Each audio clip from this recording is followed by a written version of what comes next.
BR Político comenta a nossa live semanal. Daqui a pouco a gente vai ter que fazer live diária aqui, Moraes, porque as coisas não param de acontecer.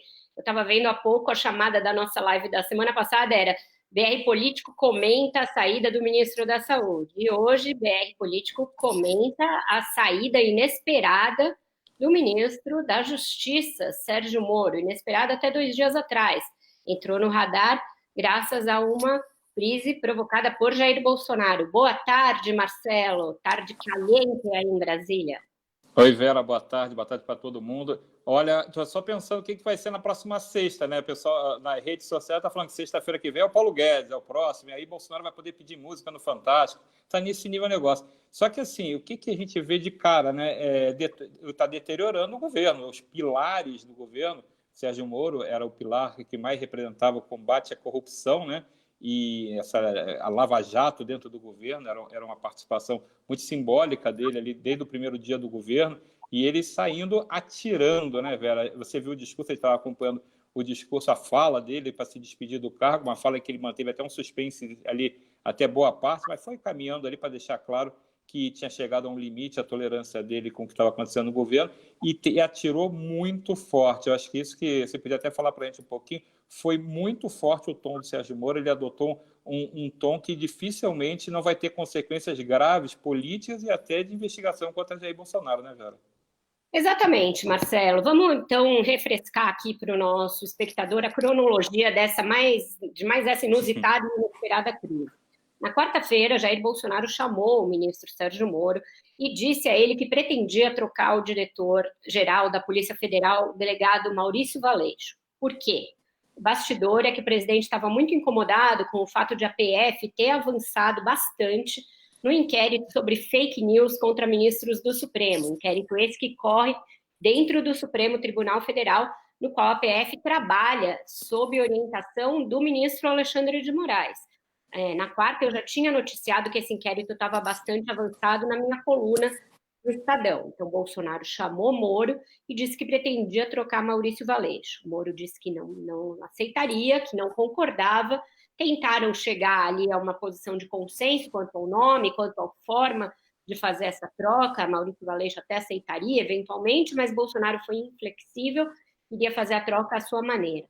Na quinta-feira veio à tona essa indisposição entre os dois, quando a revista Cruzoé publicou a intenção de Bolsonaro de trocar Maurício Valeixo. Em seguida, nós publicamos no BR Político que o ministro não ficaria se o diretor-geral da PF caísse. Os militares tentaram fazer ali uma contenção, aquele trabalho de bombeiro, que eles estão ficando craques.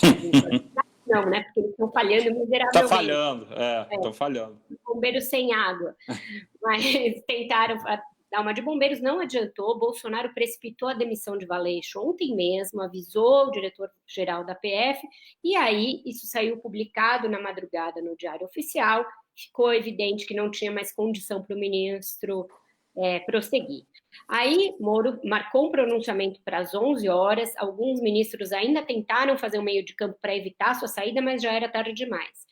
A gente avisou também no BR Político que ele não só sairia, como sairia atirando. Foi o que aconteceu. Ele fez um pronunciamento muito grave, em que acusa o presidente diretamente, sem meias palavras, de ter pretendido fazer uma intervenção política na Polícia Federal, inclusive que Bolsonaro queria ter acesso a relatórios de inteligência da PF, acusou o presidente de querer fazer troca e querer ser informado também em outras superintendências da PF, inclusive de novo no Rio de Janeiro, uma troca que ele já fez, que pretenderia fazer outra, e que também está muito preocupado com esse inquérito do Supremo, e falou algo que a imprensa também já tinha divulgado. A Folha divulgou de madrugada, eu confirmei pela manhã, também publiquei no BR Político, que a exoneração de Valeixo no Diário Oficial não contou com a assinatura efetiva do Sérgio Moro. Tem lá o nome dele como uma assinatura eletrônica, mas ele não assinou, o que configura falsidade ideológica. Então, uma situação muito grave. Aí agora acho que você pode falar da repercussão política aí, Marcelo. Como é que está aí em Brasília? Aqui está em ritmo de apocalipse, né? Na verdade, Está todo mundo muito perplexo, não apenas com a saída do Sérgio Moro, que era um ministro que é uma figura muito importante politicamente. Ele desde a Lava Jato, ele se notabilizou pela importância. Ele era a Lava Jato tinha as ruas, né? Ele emprestou esse prestígio da Lava Jato para o governo Bolsonaro quando ele entra no governo, mas ele ainda é uma figura muito forte, mesmo já tendo 1 ano e 4 meses à frente do ministério, continua sendo mais popular em qualquer pesquisa que você faz. Ele é mais popular que o presidente. Então, você, quando tira uma pessoa com esse peso político, esse capital político do ministério, quando ele sai do ministério, quando ele sai do governo e ainda sai atirando, você imagina o tamanho do estrago que dá. A repercussão foi muito grande desde cedo, quando ficou claro que a demissão do Maurício Valete sendo publicado no Diário Oficial significava uma ruptura, um passo adiante, né? Porque ainda tinha, como você mesmo disse, os bombeiros que não estão servindo para nada, iam morrer de fome se fosse bombeiro essa turma. Ele não consegue apagar incêndio nenhum, não apagaram do Mandetta, não apagaram esse.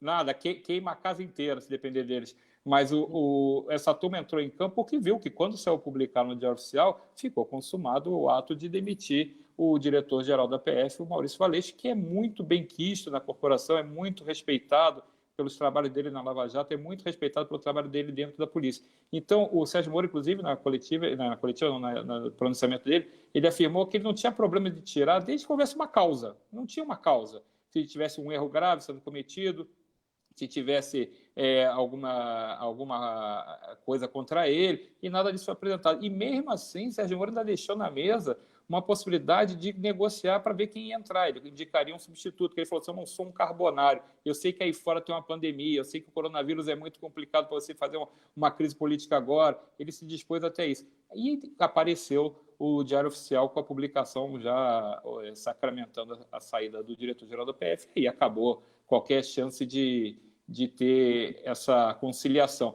Mas ninguém esperava que Sérgio Moro saísse atirando. Essa é a grande repercussão entre os políticos. Já tem muita gente, a oposição, claro, aproveita para falar mal do Moro, falar mal do Bolsonaro, a oposição, já o PT principalmente, que tem esse problema já com o Sérgio Moro desde os processos da Lava Jato contra o Lula, claro, está criticando, mas também está se aproveitando da situação. O que há muito claro é o enfraquecimento cada vez maior político de Jair Bolsonaro. Hoje, com essa fala de Sérgio Moro, e ele foi muito claro nas acusações que ele fez acusações gravíssimas, como, no mínimo, se tem aí uma possibilidade de enquadrar o presidente por crime de responsabilidade por essa tentativa de interferência política dentro da Polícia Federal, por essa tentativa de ter acesso de relatórios de inteligência. O que vai fazer com isso? Para que ele quer esse acesso? E o Sérgio Moro, quando deflagra essa acusação, ele sabe o que ele está fazendo. Ele não está fazendo isso porque ele é ingênuo, ele está fazendo porque ele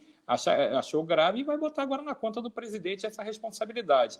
E já tem, nas primeiras horas, depois o Sérgio Moro falou às 11, acabou de falar mais ou menos umas 11h40, a gente está agora, não são 3 horas ainda, já tem um pedido de CPI contra ele feito pelo PSB sendo coletadas as assinaturas, já tem um pedido de impeachment feito contra ele pela oposição no Senado, você já tem um monte de gente dizendo que vai recorrer junto à Procuradoria-Geral da República, junto ao Procurador Augusto Aras, pedindo para que peça a abertura de processo contra Bolsonaro. Então, você tem o mundo de cabeça para baixo aqui em Brasília. E o que eu achei muito sintomático, Vera, você também conhece bem essa turma, os bolsonaristas estão esperando muito pela fala de Jair Bolsonaro às 17 horas, como ele prometeu restabelecer a verdade do que foi dito, ou seja, de novo aquela narrativa de que ele tem a verdade, e vamos ver o que ele fala, mas os próprios bolsonaristas reconhecendo pelas redes sociais, e a gente foi ver como é que estava a reação dos mais encardidos, né, aquela turma mais radical, e o tom é assim, jogar uma bomba nuclear em Jair Bolsonaro, né? Então, não é pouca coisa que está acontecendo aqui em Brasília. Você veja, Marcelo, ontem, quando a gente da imprensa informava que a situação era essa, que o pedido de demissão de Moro já era algo efetivo e que, se Bolsonaro afastasse Maurício Valete, ele se concretizaria, esses bolsonaristas ainda estavam em negação, né? Alguns dos blogueiros, dos tuiteiros bolsonaristas, dizendo que eram fake news da imprensa, aquele modus operandi de sempre. Até a deputada Carla Zambelli, que é sempre afoita, falando que era mentira da imprensa, etc. Não era, tanto que se confirmou. E agora você tem duas alas. Uma que vai partir para a tentativa de desqualificação do Sérgio Moro, essa é aquela mais arraigada mesmo, bolsonarista, e tem aquela ala que votou em Jair Bolsonaro, mas é primeiro lavajatista e primeiro humorista. Então, essa já está desembarcando, já está pegando os últimos coletes salva-vidas que sobraram no Titanic, e enquanto a orquestra segue insiste em seguir tocando, eles já estão querendo pegar os últimos lugares nos botes. Nessa condição, por exemplo, está o Luciano Hang, da Havan, que já fez um post em favor do Moro, portanto, já desembarcando de Jair Bolsonaro. Então, vai atingir também setores do empresariado bolsonarista e do mercado. Se a indisposição com o Paulo Guedes continuar, e ela também existe, e a gente vai tratar disso mais adiante, vai ficar sem sustentação também no braço econômico o Bolsonaro. Ele já não tem sustentação política, porque não tem maioria no Congresso, não tem sequer um partido. Ele não tem sustentação ideológica, porque existe um cerco hoje do Supremo Tribunal Federal às suas decisões e às suas ações, e não vai ter também sustentação da sociedade, que já vem perdendo. Vai ter um panelaço hoje às 5 da tarde, teve panelaço depois da fala do Moro, e não vai ter também sustentação nos meios econômicos. Eu costumo dizer que esses são os 4 pilares que formam um alinhamento de planetas para um impeachment. Ter motivação política, ter um crime de responsabilidade, e isso é mais questão política do que jurídica, efetivamente, não ter apoio social e não ter apoio econômico. Bolsonaro vai preenchendo todos os quesitos aí. Então, eu acho que a situação dele se agrava bastante. O ex-presidente Fernando Henrique Cardoso já está falando em sua renúncia. Outros também falam em renúncia, outros falam em impeachment, e até os militares estão vendo a situação ficar muito complicada. A gente já tem relatos de ministros da ala militar dizendo que não dá para brigar com todo mundo durante uma pandemia e achar que se vai sair incólume disso. Porque, veja, o mais impressionante disso tudo é que essas crises são todas elas provocadas pelo presidente. Ele que inventou de brigar com o ministro da Saúde durante a pandemia. Ele inventou de demitir o diretor da Polícia Federal em meio a isso, em meio a vários inquéritos que estão em andamento, importantes inquéritos. Não é a imprensa, não é a oposição, não é ninguém que está fazendo isso, é o próprio Jair Bolsonaro. Todos os movimentos partem da cabeça e da ação do presidente da República. Moro foi muito vocal em dizer que o Bolsonaro tinha com ele compromissos estabelecidos, compromissos de carta branca para montar a equipe, compromisso de liberdade para trabalhar. Ele chegou a dizer que a interferência promovida por Jair Bolsonaro na Polícia Federal é algo que nem o PT fez, que Lula e Dilma fizeram muitas coisas erradas, no dizer dele, mas não interferiram politicamente na Polícia Federal. E interferência política foi uma expressão que ele fez questão de reiterar muitas vezes ao longo do pronunciamento. Saiu de lá aplaudido pelos funcionários do Ministério da Justiça e automaticamente, a meu ver, alguém que vai ser um pivô de um eventual processo de impeachment e que vira automaticamente também um oponente forte de Bolsonaro para 2022, não é, Marcelo?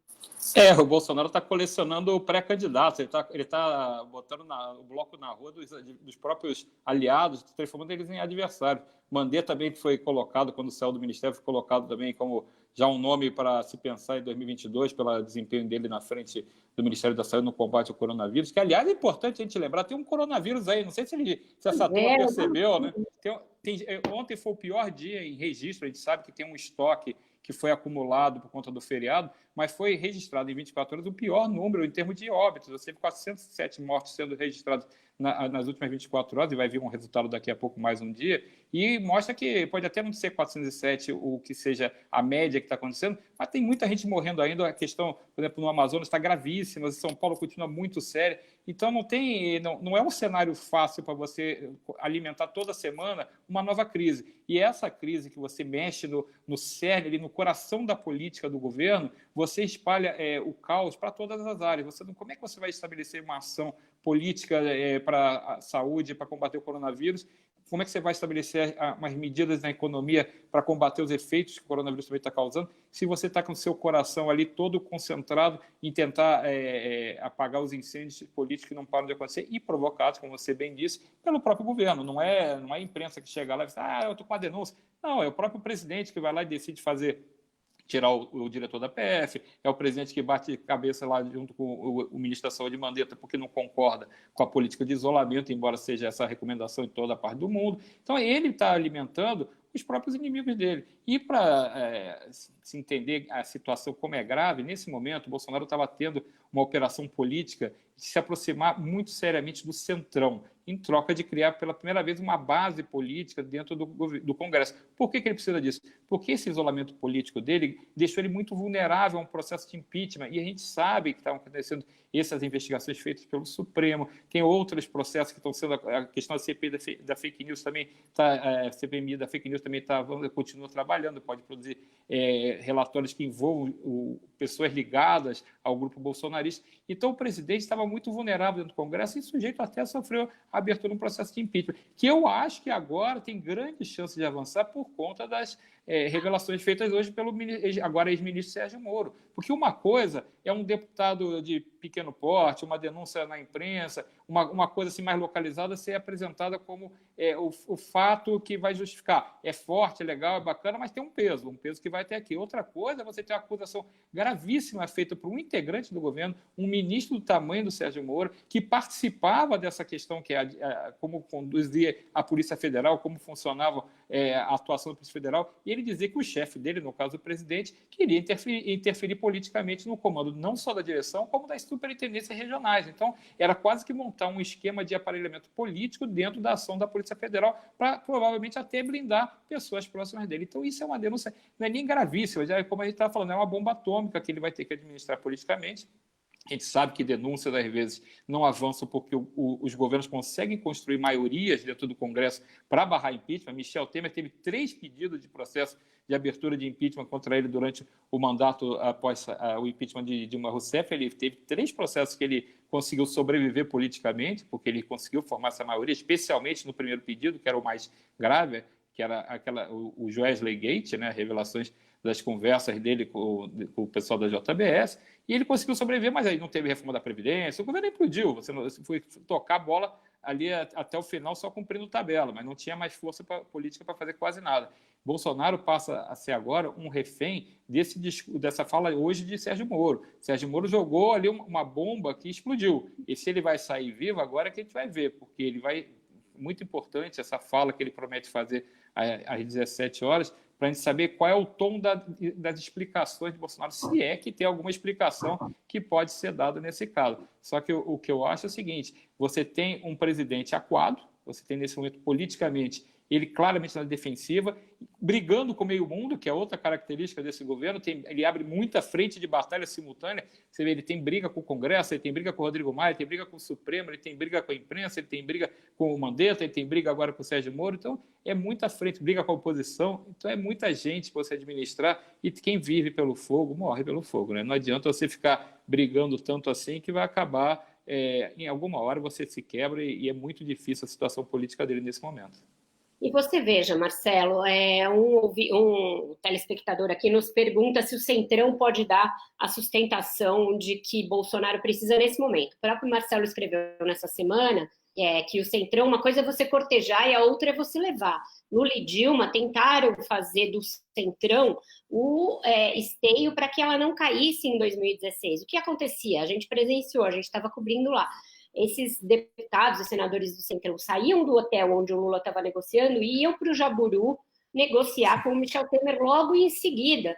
Não vai ser um grupo que até agora não esteve no governo que vai dar sustentação ao governo se ele cair de maduro. Esse pessoal sabe para onde sopra o vento e costuma estar do lado certo da biruta para o lado do qual sopra o vento. Então não dá para contar com esses. Bolsonaro implodiu o PSL, que era o seu próprio partido, num ano que não era eleitoral, tentou criar a Aliança pelo Brasil e não conseguiu, brigou com o ministro da Justiça, brigou com o ministro da Saúde, trocou quase todo o Palácio do Planalto, se não todo, o Palácio do Planalto hoje é outro, daquele em relação à posse.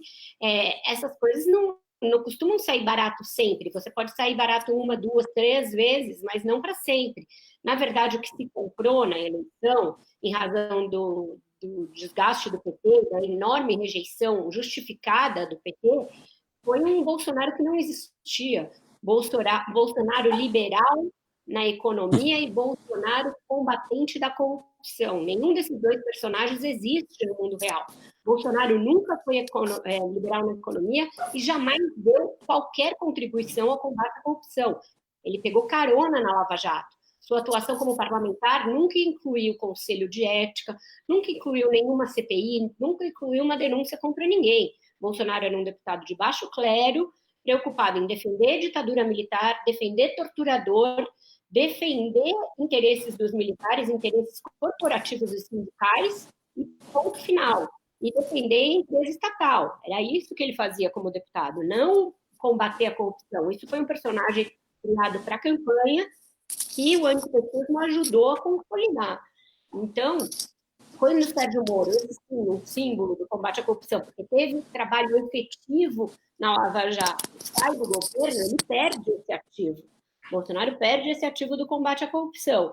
Aqueles movimentos todos que foram importantes para o impeachment da Dilma, Vem para a Rua, MBL e outros, já desembarcaram do governo. Então, agora ele vai ser alguém que tem basicamente a sustentação dos militares, mesmo assim dos militares que estão no governo, porque dentro das Forças Armadas, dentro dos militares da ativa, existe um mal-estar tremendo com esse papel que os militares foram forçados a assumir, de linha auxiliar e bucha de canhão de um governo impopular e com viés autoritário.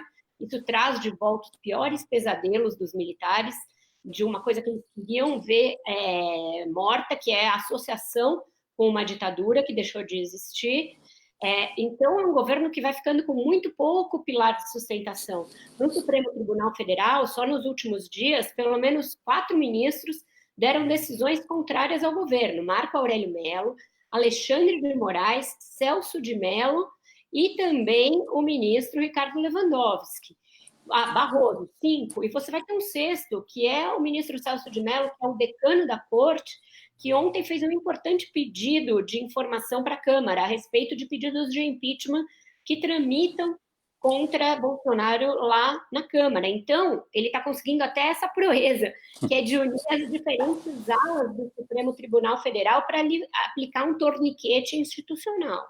Então, o presidente está conseguindo caminhar para um isolamento que é de difícil reversão. Ele tem que tomar muito cuidado com esse pronunciamento dele das 5 da tarde. Bolsonaro não tem primado pela inteligência na forma como conduz essas crises que ele mesmo cria. Se ele resolver desmentir o Sérgio Moro num pronunciamento oficial feito no Palácio do Planalto, ele precisa ter prova do que ele está falando. Porque o Sérgio Moro é um ex-juiz, certamente reuniu provas do que disse. Então, você pegar e comparar a versão de um com a do outro é algo muito sério e é algo que pode ter implicações.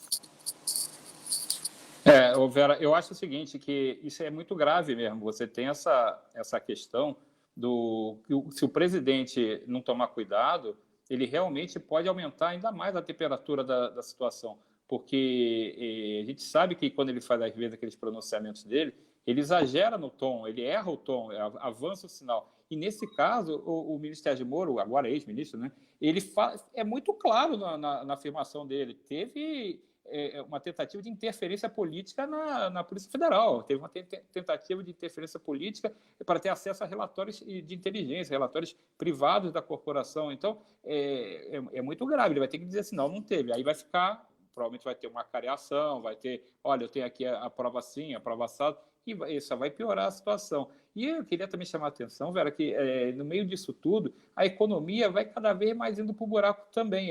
São outros efeitos colaterais que tem toda essa fragilidade que o governo está enfrentando nesse momento. Não é só o combate ao coronavírus que fica no meio desse tiroteio. A economia também, o dólar disparou, você teve a bolsa está afundando, a incerteza da economia agora já não é mais se vai recuperar, se não vai recuperar, é se o Paulo Guedes fica, por exemplo, já tem a dúvida, porque já tem uma crítica também dentro da ala bolsonarista, também contra o ministro da Economia, Paulo Guedes. A gente viu essa semana também uma outra coisa, um outro espetáculo muito confuso, que foi o lançamento do programa Pro Brasil, que é um conjunto de ações para tentar desenvolver o Brasil logo depois que sair da crise do coronavírus, que era uma carta de intenções, praticamente um PowerPoint, só faltou ter assim, preencha aqui do jeito que você quiser, porque não tinha meta, não tinha de quanto custa, quanto vai arrecadar, o que vai fazer, só que é um programa que, pela carta de intenções que foi apresentada,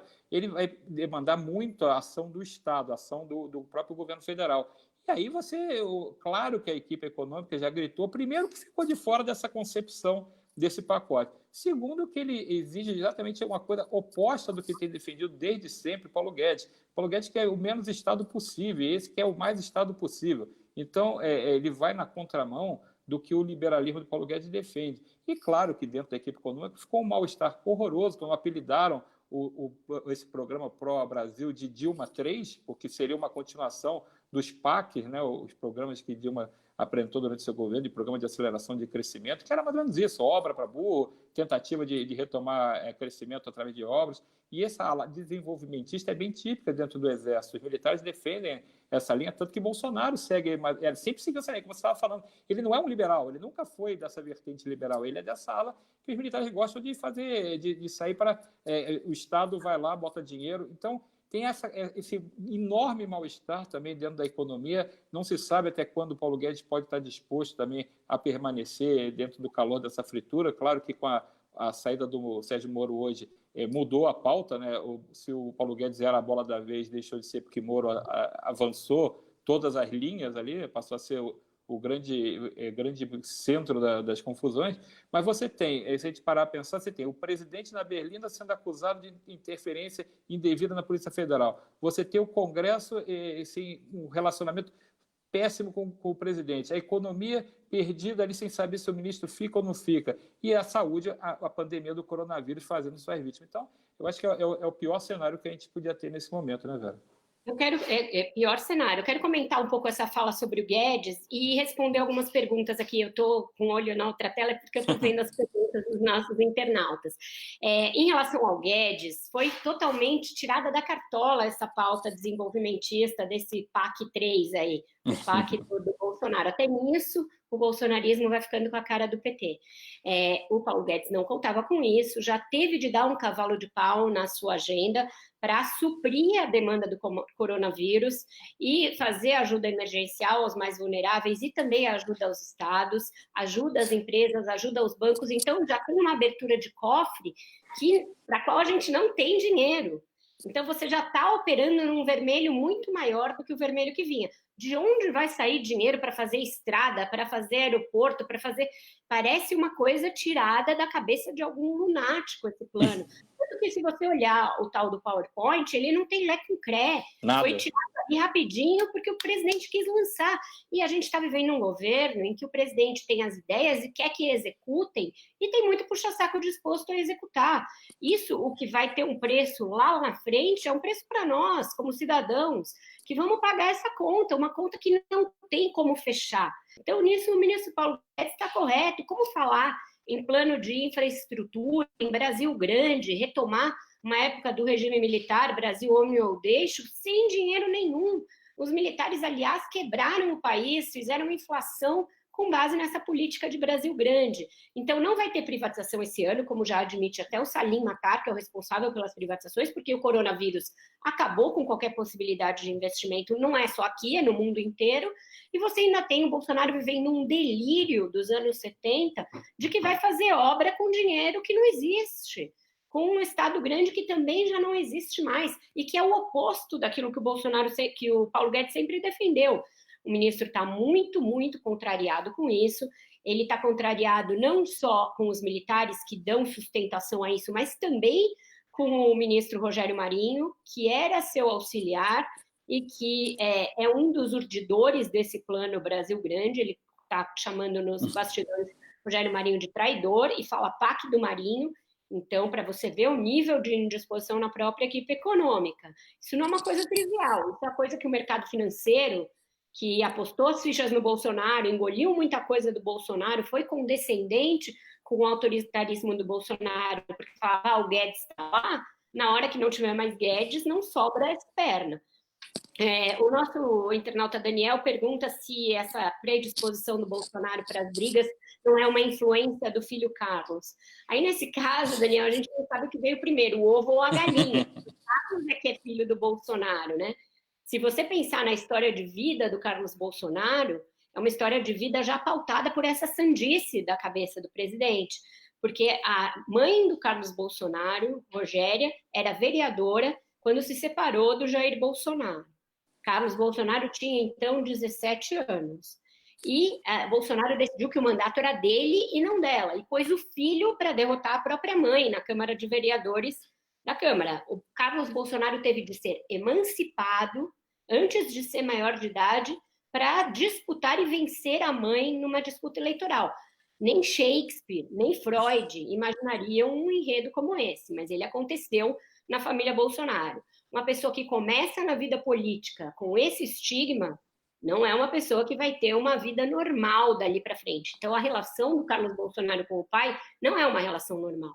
Aquela imagem inaugural do mandato do Jair Bolsonaro, com o Carlos Bolsonaro aboletado de carona no Rolls Royce presidencial para proteger o pai com a própria vida, se preciso fosse, ela diz muito sobre a relação doentia deste filho com este pai. Então, é nessa base que se dão as relações familiares. E é por isso que o Bolsonaro não aguentou esperar um dia para demitir o diretor da Polícia Federal, porque esse inquérito atinge de uma vez 2 dos seus 3 filhos.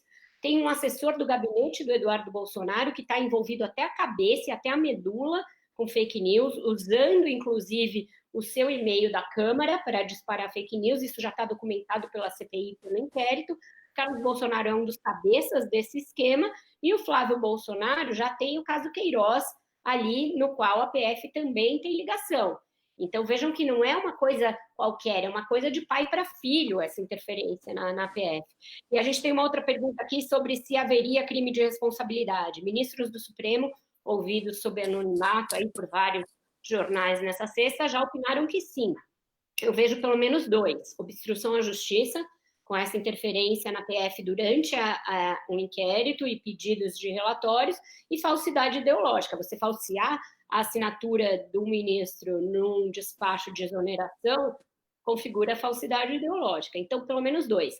Crime de responsabilidade para impeachment é algo mais político do que jurídico, como eu já disse. Mas você já tem 2, pelo menos, para um ponto de partida aí. Marcelo, vamos terminar falando um pouco daquilo que é o mais importante que acontece no mundo hoje, que o Brasil está colocando em segundo plano, como você mesmo disse, que é o combate à Covid-19, né? Vários governadores começam a anunciar planos para sair da quarentena, talvez pressionados politicamente pela irresponsável pregação do presidente contra o isolamento social. Vendo os números, você acha que a gente tem um horizonte seguro para sair da quarentena? O que vai ser o desfecho disso?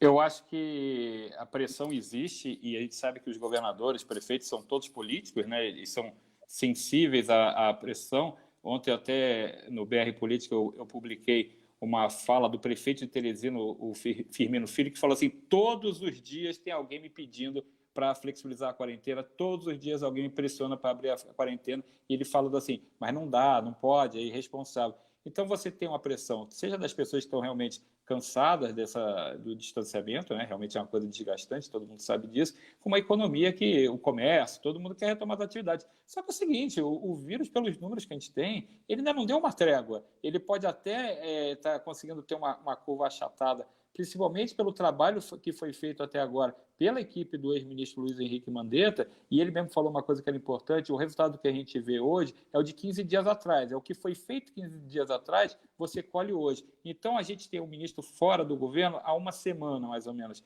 Daqui a uma semana, a gente vai começar a ver o que aconteceu com a saída dele, o efeito que causou depois que ele saiu e as ações dos governadores já pressionados por essa lógica de abrir o isolamento, de flexibilizar a quarentena. Eu acho que não tem ainda condição. Os prazos que estão sendo marcados para começar a abrir a quarentena é início de maio. Você tem aqui em Brasília, dia 4 de maio, já tem a previsão de começar a liberar setores do comércio, começar a talvez até pensar já na volta das aulas para o ensino médio, ainda não está decidido isso. Você começa a ter, porque aqui em Brasília os casos estão mais ou menos sob controle, tem uma curva achatada, porque aqui em Brasília tem um perfil diferente, tem muita gente de fora, quando para de vir o fluxo, você tem realmente menos circulação de gente pela cidade, então você pode ter menos casos. Mas, por exemplo, São Paulo é o lugar que mais tem casos até agora. Manaus, morre gente todo dia, assim, parece que não tem...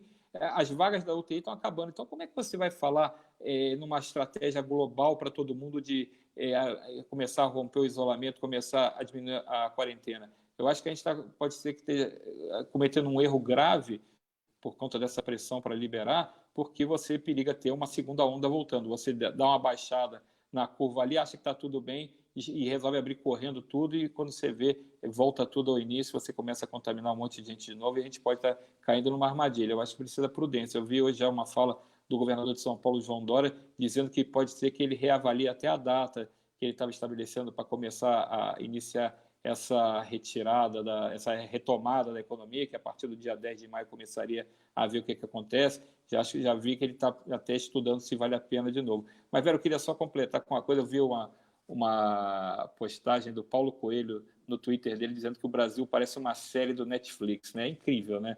A gente vê...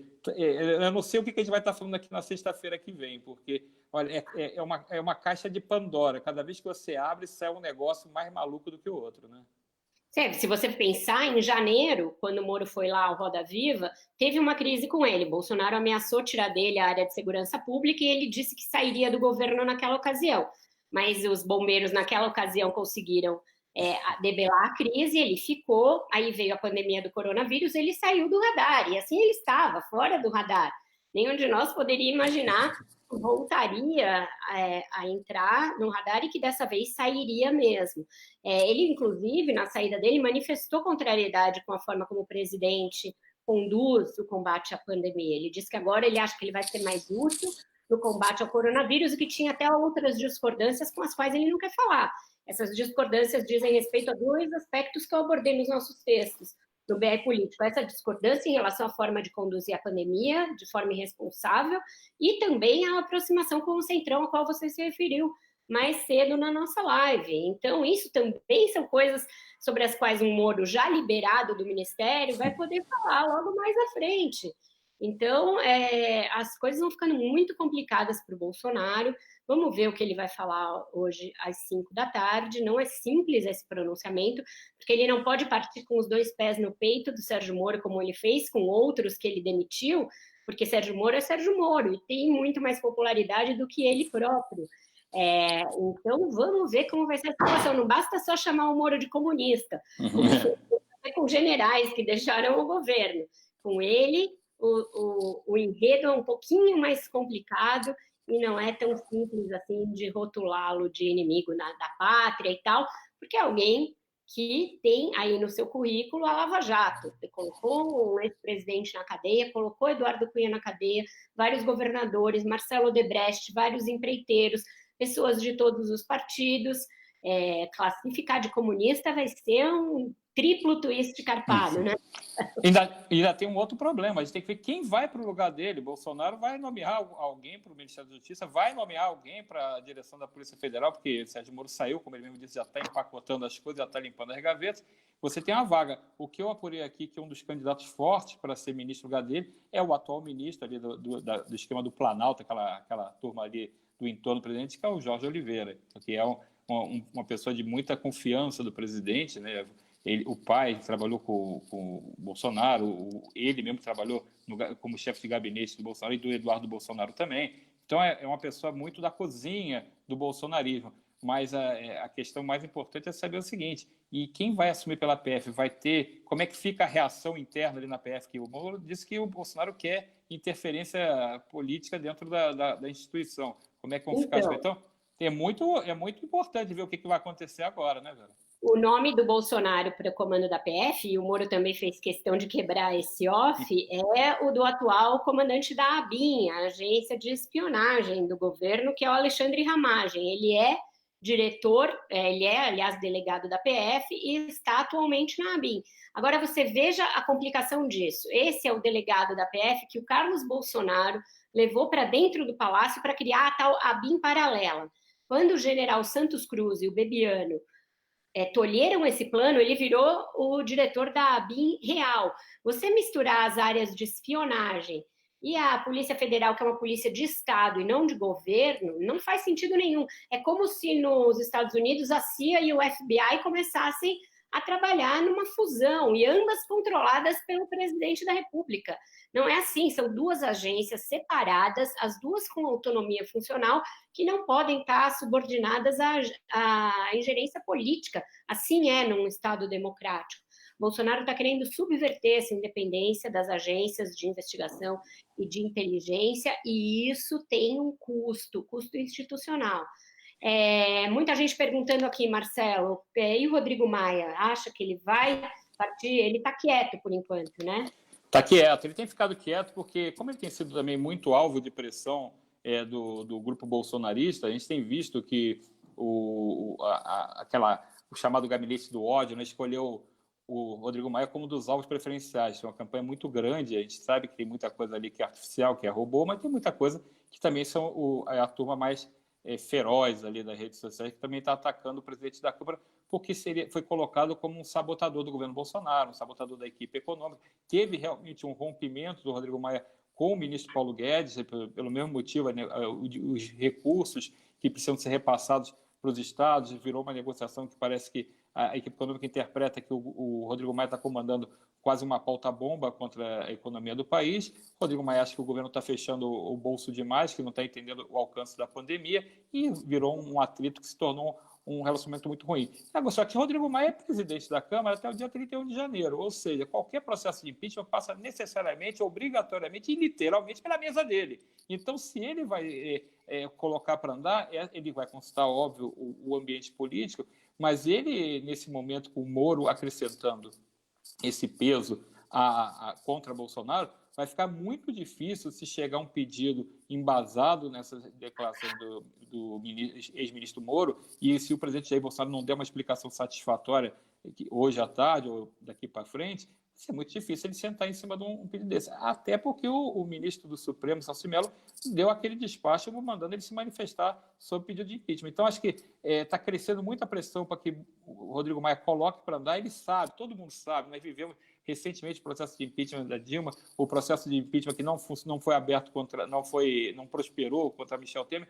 A gente sabe que acaba a agenda do Congresso. É isso que o Rodrigo Maia e Davi Alcolumbre tentaram evitar esse tempo inteiro. Você tem uma agenda, uma pauta econômica muito forte para você desenvolver, e você, tendo o impeachment no cenário, você não vota mais nada, você passa a votar só coisinha menor. E o Brasil tem tanto projeto, as reformas ainda estavam no radar logo depois do coronavírus. A hora que melhorar a pandemia, que der um refresco, é claro que essa agenda ia ser retomada. Então, quando você faz isso, você tira do radar qualquer tentativa de votação de reforma. Então, o impeachment vai monopolizar com certeza. Mesmo que Bolsonaro sobreviva ao pedido de impeachment, como Michel Temer sobreviveu, a pauta fica sendo única. Então, era isso que Rodrigo Maia aparentemente estava postergando para não comprar uma briga. E ele sabe que ele é um inimigo do bolsonarismo, que vai apanhar de novo se a hora que botar para frente essa questão. Mas eu acho que está se tornando inevitável a análise desses processos. Não tem mais como evitar, porque o caldo hoje mudou muito a temperatura. A temperatura até anteontem era uma, agora está fervendo 40 graus, 50 graus para cima. E eu já ouvi de integrantes ali do parlamento que Bolsonaro hoje atrapalha a economia, atrapalha o combate à pandemia do novo coronavírus. Portanto, não se trata mais só de uma questão política. Eles acham que o presidente está atrapalhando justamente a saída do Brasil da crise. A Dilma se tornou insustentável quando ficou evidente que a recessão econômica dela era um poço sem fundo.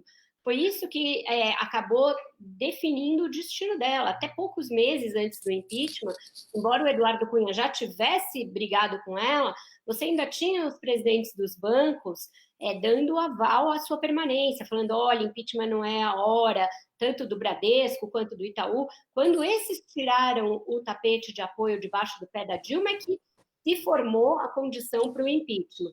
Quando o Bolsonaro passa a ser alguém que ameaça a saúde pública e ameaça a retomada da economia, ele passa a não ser mais interessante para quem antes o sustentava. Então, não passa pela oposição, não passa pelo PT, não necessariamente passa só pelo Rodrigo Maia. É todo um alinhamento de forças no sentido de um governo se tornar inviável por si mesmo. E eu acho que a gente está caminhando para algo próximo disso. A gente já está se estendendo bastante aqui na nossa live, a audiência está ótima, tem 1.500 pessoas, muito obrigada pela audiência, pessoas aqui desejando, Marcelo, que a gente tenha podcasts diários, online. Pior que eu vi que o nosso chefe, João Caminoto, está assistindo, espero que ele não esteja fazendo nos comentários, a gente está em casa, mas está ralando pra caramba. Mas o fato é esse, a cada semana que a gente chega aqui tem algo inesperado para a gente comentar, né, Marcelo?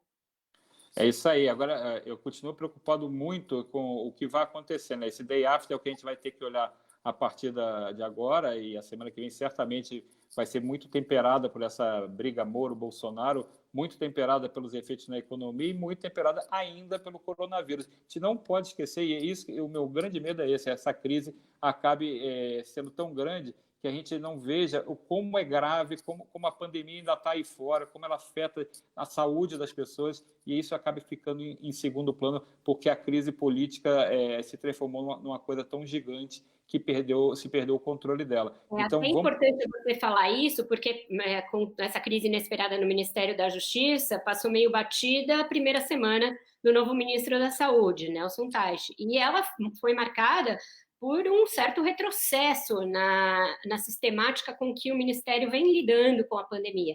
A gente teve erros de números, a gente teve uma coletiva ontem que parecia um febeapá do ministro, em que ele disse que se os números crescerem por alguns dias, aí a gente vai ter mesmo a certeza que eles estão crescendo, ou seja, disse algo tautológico e bizarro, e a gente tem um ministro claramente subordinado à agenda do presidente, falando em momento de sair do isolamento social, embora o semblante dele demonstre que ele sabe que não é a hora de sair do isolamento social, e ele montou uma equipe na qual o presidente opinou. Teve uma reunião essa semana, que a gente noticiou no BR Político, em que o presidente deu um recado para os ministros, acabou o tempo da porteira fechada nos ministérios. Então, ele quer fazer um governo no qual ele dê as ordens, dê as diretrizes. E a saúde cercada de militares também, né, velho? Também o número 2 dele, né? Exatamente. A gente está com dificuldade de importar testes, importar equipamentos de proteção individual, e sem uma testagem em massa, qualquer tentativa de sair da quarentena é um tiro no escuro e um risco de você aumentar a curva de mortes, que é algo que o Brasil deveria tentar evitar em primeiro lugar. Então, a gente está brincando no escuro nessa questão da pandemia. Por isso que eu acho que a gente tem que encerrar aqui falando disso, porque isso é o assunto que realmente interessa, a vida das pessoas, a todo mundo que está nos assistindo, que está em casa tentando dar a sua contribuição para a gente se livrar desse flagelo do novo coronavírus.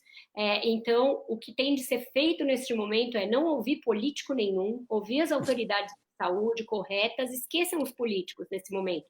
Fiquem em casa o quanto puderem, porque isso não é uma proteção só para vocês. Proteção para a sua família, para a sociedade como um todo, e para que a economia possa, lá na frente, sair disso de uma maneira sustentável. Sair todo mundo para a rua agora, fazer ato irresponsável, fazer carreata em frente ao hospital, só vai levar que a gente empilhe corpos além desse caos político que o presidente da República está criando. Então, com isso eu encerro por aqui. Marcelo, nos vemos semana que vem, é isso? Ou qualquer momento. Eu espero que seja só na semana que vem que a gente vai falando, porque do jeito que tá, tô achando que essa sugestão do nosso internauta para fazer todo dia, olha, tem assunto para todo dia, porque tá pegando fogo. Calma. Mas acho que o recado é esse, o recado é quem puder fica em casa, quem puder se lembre que tem um coronavírus muito forte ainda, você tem a pandemia, não acabou a pandemia, não tem esse negócio, semana que vem acaba, não é assim, não adianta, a gente queria muito que fosse assim, mas não é assim, então se cuidem, fiquem em casa, não ouçam o oba-oba das redes sociais dizendo que acabou, não entrem nessa, o negócio é gravíssimo, é uma coisa que vai marcar gerações, é uma coisa que o mundo vai ser diferente quando acabar, então acreditem que ainda precisamos subir muito o degrau ainda para ir embora dessa crise, tá? É isso aí. E no fim de semana, tem alguma live, tem alguma recomendação para o nosso internauta? Eu agora estou vendo live de político, né? Isso que a gente está vendo agora, porque Tá vendo a Big Brother, que a gente sabe, não disfarça, nada. Não, eu estou tentando fazer agenda de live de música e ver futebol, né? Mas só que o futebol deu uma piorada nos replays. Já acho que acabaram os jogos bons e agora não tem, mas parece que agora vão passar a corrida... Daqui a pouco vão reprisar o 7-1. Eu acho que agora vão começar a reprisar a corrida do título do Senna, que é legal. Se tiver isso aí, ver o Ayrton Senna ganhando o primeiro título mundial dele é bacana. Então, vai ficar de olho. Tem que pôr o Mundial do Tricolor, os 3, ó, já tem 3 jogos. Tem que procurar, né? Tem que ver se o arquivo vai longe para achar esse Mundial do São Paulo, hein?